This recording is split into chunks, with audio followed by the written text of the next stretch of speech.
All right. Well, hello, everyone, and welcome to the podcast. I am absolutely thrilled that you are here. My name is Billy Dees, and I'm here today for the fine folks at HumorOutcast.com. We want to give a shout out to Donna Kavanaugh.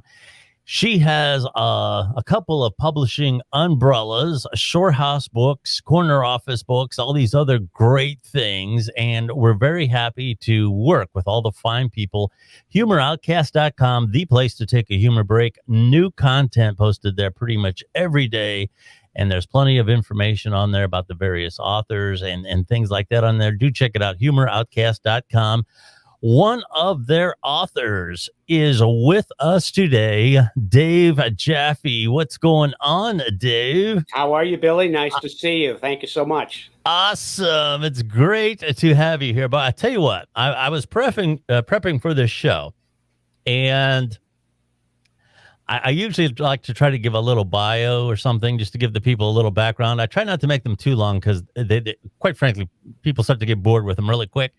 But you have so much stuff. I mean, there's no way that you have quite the credentials when it comes to authoring and media and all this. So let me just give the people some highlights here. You are a writer, columnist, a former Chicago reporter. Boy, that's an area that's really prime with news these days, isn't it? Humorist, and all kinds of great things. Yeah, all kinds of awards for your book, and that's what we're going to talk about today, which is titled "Sleeping Between Giants: Life, if you can call it that, with a Terrier." 2021 International Book Awards winner for humor, 2021 International Book Awards finalist for the category of animals and pets. And here again, I could go on, but let's just say you're well documented. Wow, I did all that? Yes, you did. Oh, man. So no wonder I'm so tired. Now, you and I both, maybe it's the testosterone thing, as you know, when you get to, as they say, of a certain age. Yes, of a certain age. Sneaks up on us. Yes. It sneaks up. So let's start with where you're at in the world now. Are you still from the Chicago area? Is that where you're at now? Yes, I'm living in a suburb just north of the city. Okay. And I noticed I was checking out some of your other interviews, and this was interesting to me. When you were, I guess, planning your strategy professionally to transition from blogger to writing an actual book, you made mention that certain types of being in a column and being around the news environment with humor was just too much of a minefield today, with everybody being offended. I found that curious. So how bad is it out there in terms of, in your opinion, when it comes to people being offended? It's a really interesting question, Billy. And I think that, yes, we talk very much about people being offended and how difficult it is to operate both in humor and just in casual conversation. But the fact is that humor depends on people being offended when you think about it. Humor is something that it gets somebody, I don't want to say irritated, but it gets them thinking. Yes. And if you say something that goes counter to what they're thinking, but you do it with humor, you're going to have a greater effect on how they're thinking about that issue, how they interpret that issue, and what they think of you. Yeah. So I don't shy away from humor that can, be never offensive. That's not what I'm trying to do, but certainly will go into some issues that people say, whoa, I didn't think he was going to go there. Yeah.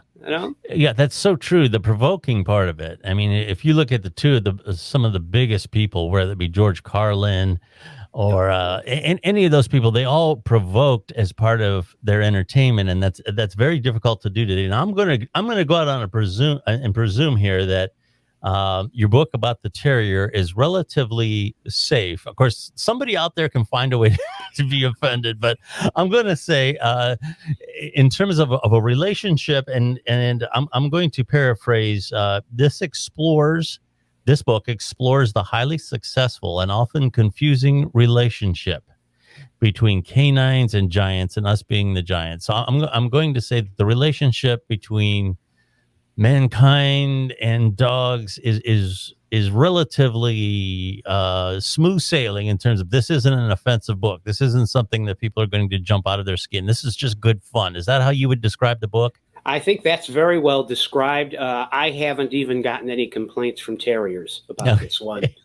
And, the relationship between giants and canines, this is a relationship that dates back 30,000 years. Sure. And, well, as you know, with any relationship, it's really the first 25,000 that are the tough ones. Yeah, those are the ones you got to watch. They got to watch that, and then it gets much easier. So we're in a pretty good place with dogs right now.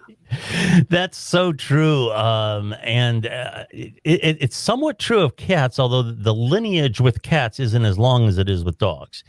And, when people say, I believe my cat or my dog really loves me, and I don't believe that's so far-fetched. I know a lot of people dismiss that, but when you consider, we're talking millennia of compatibility, being bred with compatibility to human beings.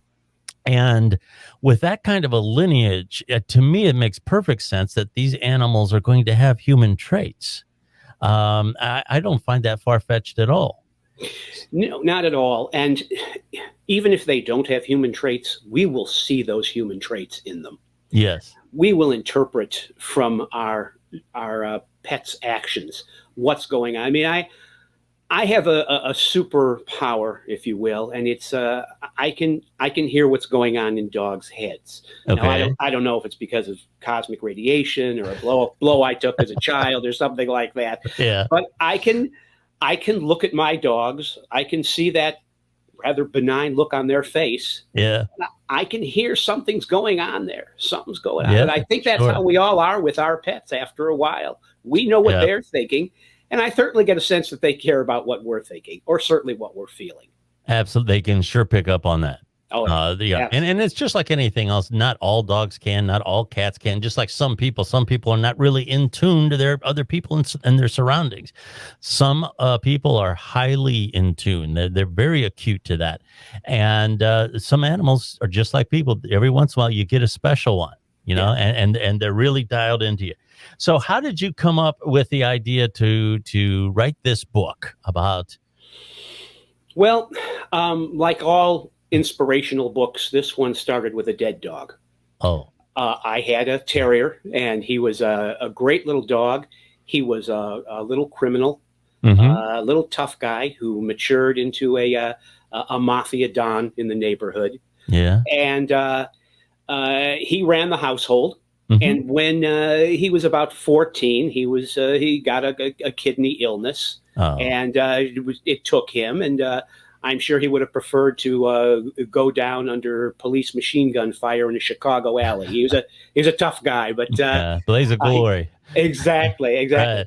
Now he left behind his muscle. That was Brisby, who was a schnoodle, Schnauzer Poodle mix. Yeah. Yeah, and this was a dog that he needed somebody to give him orders, and Oxford had always done that. So here was a dog now without responsibility, and could have spiraled down into madness and drug addiction and crime. And we decided, he needs another little criminal. We're going to get one. That was when we started looking, and we found in a shelter a dog. He was some sort of terrier mix. He was okay. He was 4 or 5 or 6 different kinds of terriers with maybe a border collie thrown in there to run the controls. And they had found him on the streets of Waukegan, Illinois. They arrested him for loitering and panhandling. I think it was not fair at all. And also for being a dog, which was true. Yeah. So we found him. He found us. They called him Bandit in the shelter. Interesting thing about shelters, I found, they all named their dogs Bandit for some reason. I don't know why. You can change it. That's just a little tip for new dog owners. So we got this dog. We named him Budley. We brought him home, and within weeks he'd broken into my computer and stolen all of our codes and was draining our bank accounts. So.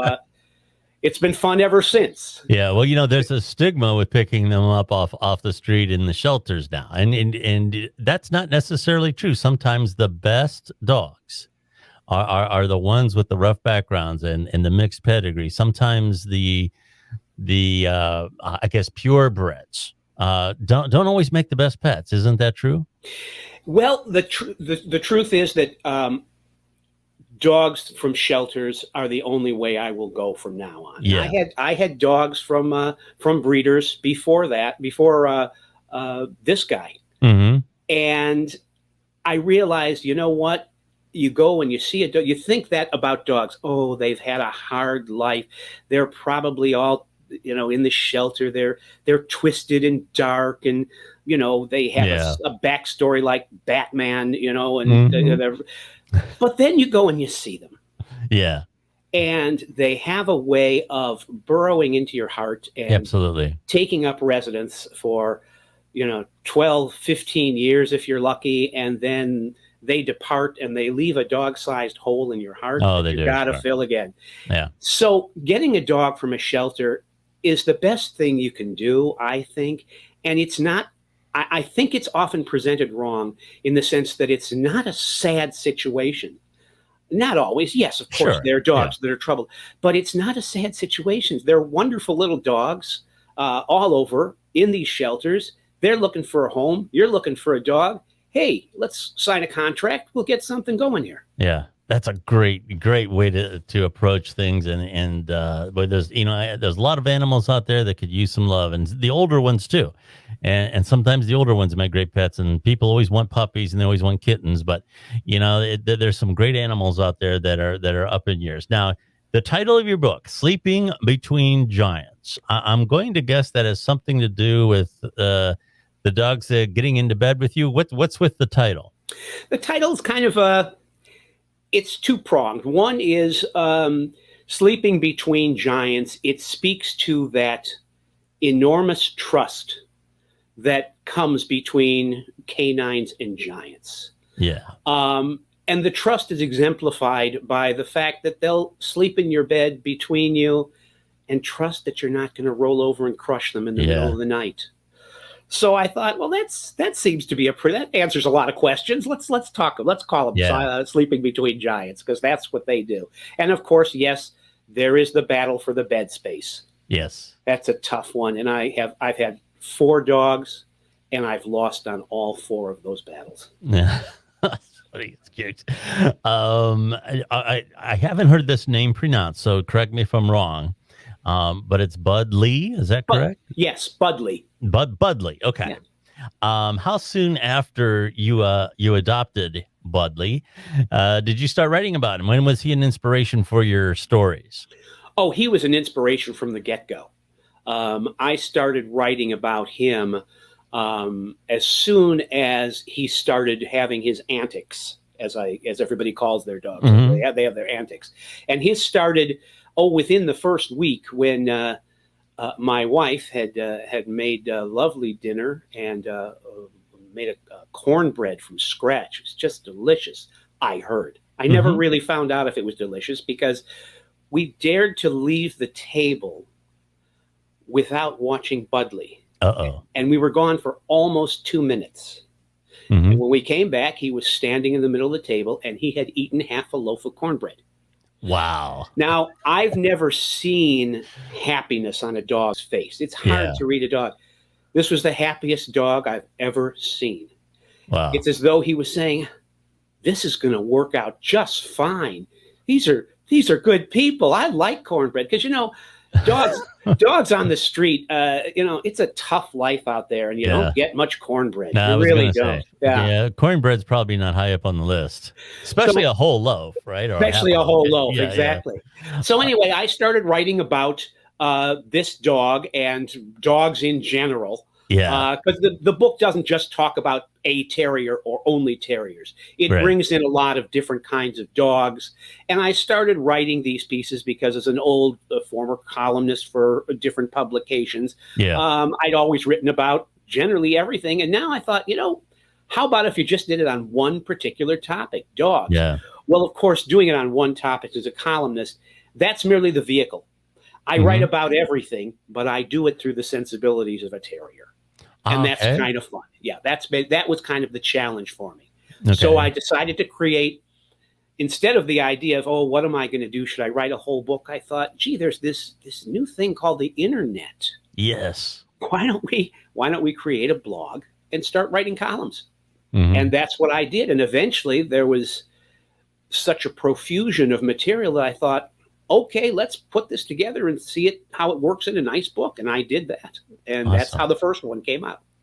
That's great. Now you write, or I should say illustrate maybe the cartoons and things like that. How did that come about? Were you, first of all, are you naturally gifted when it comes to sketching? And you thought, you know what, I could probably incorporate this into my humor writing? That's a really good question. And the fact is, I lack almost any artistic talent at all. Oh, okay. My wife is an artist. That's also very frustrating because I'm reminded every day how little talent I have. But I do have funny ideas, and I have a computer. So I'll take these photos of my dog, of other dogs, and I will create comic strips simply using photographs and dialogue between the dogs. Okay. And it seems to work out rather well. They're funny little ways of an alternate way of getting into the dog's mind. Aside from my columns, which are words, I like people to be able to be entertained in another format. Yeah. This one being pictures. If you don't like to read because there's too many words, look at the pretty pictures. They're funny too. That's good. Well, I believe it helps. It helps put a face on some of the characters that you create. So that's very good point. Yeah, that's most certainly a good thing. Now, we talked a little bit in our pre-production meeting about a lot of times people tune into these types of programs, tune into these types of podcasts because they want to get insights about writing. Sometimes it's because they aspire to be a writer themselves. Sometimes it's simply because they read so much, they want to know about the authors. So with that being said, first of all, what would be some advice, some tips about writing? And in particular, I might want to add comedy. You know, the old saying that dying is easy, but comedy is hard. Oh, sure. So what would be some of your tips about advice on writing? I can only talk about it in terms of what I have found successful for me. And when I read other writers, I can see if I don't think it's funny, why I didn't think it was funny. Yeah. So what I do when I talk to people who are want to do humor writing is I tell them, get to the point in your lead graph. Now, this comes from a couple of backgrounds as a journalist, also as a columnist, but especially I started work at the City News Bureau of Chicago, which is a wire service. Okay. And you write quickly. You don't have time to spend admiring all the work you're doing. Write, get it out. Okay. Yeah. But more importantly, the way I write, if I don't have you hooked into the idea of this piece within 20 words, I failed in my job. Okay. Now, there are many, many humor writers and also would-be humor writers who take 3, 4, 5, 6 paragraphs to set up their joke. Right. And I think you lose your audience that way. Yeah. So I say, as soon as you get into your piece, have an idea where you want it to go. Right. And get to the point right away. You can develop your piece, your story in any number of ways by using all sorts of different formats, diary entries, letters, conversations. All of these are formats that you can use to weave into your piece and build that humor. Right. But I always caution people, don't take your time getting to your humor. If you're funny, they're going to get it right away. Build from there. Yes. So that's one thing I suggest to them. The other one I say is love your writing, but don't fall in love with your writing. And that is, a lot of people come up with an idea, they start playing around with the writing, and they think, oh, this was such a good idea, I'm going to keep this forever, this particular one, this part of it. But the fact is, you have to be willing to say, and I've done this, I come up with a funny concept. Mm-hmm. I come up with a funny joke. Oh, great. There's my column. I'll sit down. I'll bang out 700 words. I'll finish it. I'll say, this is really nice. What happened to that joke? Yeah. It didn't make it in there because it didn't work anymore. Mm-hmm. But I always tell people to just remember that it did its job. It got you interested and it got you writing. So let that little piece go, save it. You'll use it for another piece in 2 years. You'll pull it out of the file and you'll say, that was I can work it in here now. So that's another piece of suggestion I give to people. And the final one I always tell them is, while you're writing, pause and listen to your writing. While you are telling the word processor, while you're telling the typewriter what words you want to put down there, at a certain point, stop and listen to what you've just written, and it will tell you where to go next if you listen to your writing. Mm-hmm. You don't always have to have it up here ready to go. Let it develop by itself and let it talk to you. It's a symbiotic relation between you and the piece of paper. Mm-hmm. Those are all great pieces of advice. Get to the point. That's very similar to kind of what I tell people when it comes to media, these real long introductions and all. Yeah, I mean, the graphics and everything are all cute and the intro music is all great, but no, you got about 8 seconds to hold somebody when it comes to a video. And I really like the idea when you're talking about pausing and listening and, love the process of writing, but don't fall in love with any particular piece. That's very hard to do in terms of being objective about your own work. And that comes with time. That absolutely comes with time. You talked about other writers. You mentioned about, what they do. What would be some of your influences in terms of writing? What kind of writer kind of moves the needle on you, so to speak? Well, the one who had the greatest effect on me was James Thurber. And I discovered James Thurber when I was in junior high school. And I was fortunate to have a wonderful librarian at my school. And I used to go in and I'd just get books of cartoons.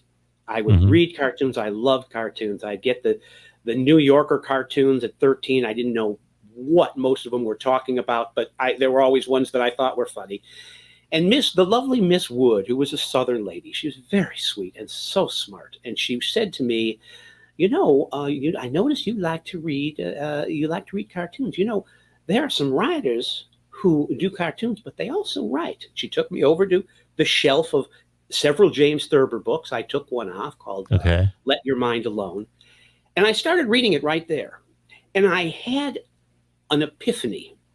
I was reading a piece of James Thurber, and I was laughing. I was roaring, and I was amazed that here was somebody who was making me laugh that hard just using words.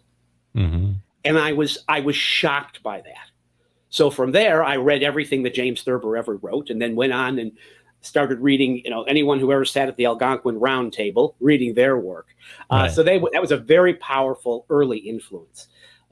Also important to me was Ray Bradbury, who taught me the poetry of all words and what you could do with it. And Herman Melville and Moby Dick, which is a book that everybody talks about. Everybody says, oh, yeah, that's an important book, and nobody has read. Nobody reads it anymore. And Moby Dick's an interesting book because, I mentioned before all the different formats you can write in, the dialogue and the letter to the editor, the diary entries. He does that in Moby Dick throughout. You will find every format of writing in Moby Dick. So it's a real nice signpost for you. That's an interesting point. And as you mentioned, it often gets referenced, but I'll be honest with you, I haven't read the book. And quite often, very similar with films. Everybody references Citizen Kane. I don't know how many people have actually watched it, but I'm sure there's a few out there. Before we get into where people can find the book, and I want to say the title one more time, Sleeping Between Giants, Life If You Could Call It That, with a Terrier. What would be, when it comes to the impact the book is going to have, if somebody came up to you and gave you a compliment, what would be the best compliment about the book that you feel in terms of the work that you put into it, the effect that you wanted it to have? What would be the best compliment that a reader could give you about the book? One of the nicest compliments I get is when somebody comes up to me, tells me they read the book, and the next sentence is, you know what my damn dog does? Yeah. And then they begin talking about their dog. Yeah.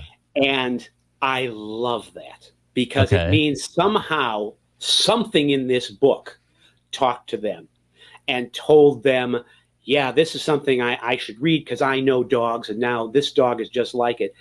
And also the sense that I get when talking to people who are saying, yeah, when Budley's thinking about this and that, and Budley really shouldn't be, but I don't understand why Budley. And I realize to them, Budley wrote this book. I was just the thumbs. That's all. I work for Budley, and I love that because people really get into the characters in this book. Sure. And that just charms me. Yes. Plus, I can, if they don't like the book, I can blame him. Yeah, I can blame the dog. It's interesting that you say that because a lot of times I feel when it comes to just humor, whether it be stand-up comedy, anything like that. Seinfeld, for example, really good about just a hair on the wall of the shower. He got a whole routine out of that, and that's something that everybody can relate to. If when you're talking about science fiction or in outer space, I mean, yeah, if you enjoy that type of material, but on an everyday level, you're not going to relate to it. Just about everybody, especially pet lovers, and I would say that quite frankly, and this is my opinion, and I'll let you respond to this. I would have to say that, they say the best things in life are free. If you don't love animals and you're missing something that's very basic in life. I mean, the enjoyment and the smiles that an animal can give you, they add a certain presence in the home. They make home, I guess. I believe you're missing something if you don't have a love for animals. And it doesn't necessarily mean you have to have a farm, but just the idea of being able to appreciate someone's pet. I think you're missing out on life. You're missing out on one of the basic things. Would you like to say something to that? It's hard to open your heart. Yeah. It's hard for everybody to open their hearts, Yeah. I think. A dog or whatever your pet is teaches you how to do that. Yeah. We can learn a lot from our dogs, and we can learn a lot from our pets Yes. about how to open ourselves up and let someone or something else in. And that's the gift that animals and pets have to Yes. give to us. Yes. And like I said with Oxford, my first dog, what a terrible injustice is it an injustice it is that we live such different timelines. Yes. That we have 80 years or so plus, and they have maybe 10. Yeah. And that's a tough one. That's really a tough one. It is. I would have planned that a little bit differently, but nobody asked me. So, well, that is a very good point. And I've done some. I ran across some things on the internet that a lot of times losing a dog or a love is just as traumatic as losing a family member. Oh, absolutely. And we don't want to sound depressing, but that's how important those relationships can be. I'm going to say the title one more time: Sleeping Between Giants, Life, if you could call it that, with a terrier. And you are listed, Dave Jaffe, as the author. And I'm saying this because if people want to find this book and they do a search for it, those are the two pieces of information that people should be using. And where can people buy the book? I'm going to presume the obvious places, but I'll let you speak to that. Yes, that's the best way to put it. The obvious places. You can get it on Amazon. You can also go to your bookstore and ask for it if they're not carrying it. Get furious, throw things on the floor, demand that they get it for you. It's also an ebook, and it's available through any of the ebook platforms that you use. So it's readily available, easy to find. Great. Where can people find you? Are you active on social media, website, anything like that you'd like to direct people to? Yeah, I'm active on social media. You can find me at Ask a Terrier, hashtag Ask a Terrier, rather, and Ask a Terrier on Twitter. Okay. I have a Facebook under my name. Also have one under Sleeping Between Giants. So there are all those ways to find me. And the easiest way, if you'd like to write, is write to Dave at sleepingbetweengiants.com. Great. And if you're ever interested in buying the book and you want to get it signed, let me know that. I'll send you a book plate that you can put inside the book too. Oh, that's awesome. Yeah, I thought I'd like to do that for folks. It's kind of a fun thing to do. Sure, Dave. Thank you so much. Delightful interview, very upbeat. This is obviously a fun book, a fun subject, and we need some of that because everything is so heavy these days. The news is just such a downer. There's plagues, there's all kinds of things going on, and hopefully things are starting to change. We're coming out of that. The pandemic seems to be passing, and people trying to get their lives back, and we want that. And it's being able to take care of yourself by sitting down and having a few laughs is very important, and people like you make that possible. So thank you so much for being on the program today. Thank you, Billy. I really appreciate it. It's been a lot of fun. Awesome. Again, the title, Sleeping Between Giants. Life, if you could call it that, with a terrier. Our guest, the author, Dave Jaffe. Also want to throw out another shout out to all the people at HumorOutcast.com. HumorOutcast.com. Go there, check it out. Lots of different posts every day. Most of it's humor, but there's some political satire in there, just depending on the day that you go there. And once again, Shore House Books, HO Press. They're the publisher behind Dave and his book. Check them out. There's information about those places as well on the website. Dave, thank you so much for being here. Billy, thank you so much. All right. I'm Billy Dees. Thank you very much for checking out our podcast today, and we'll be talking to you again very soon.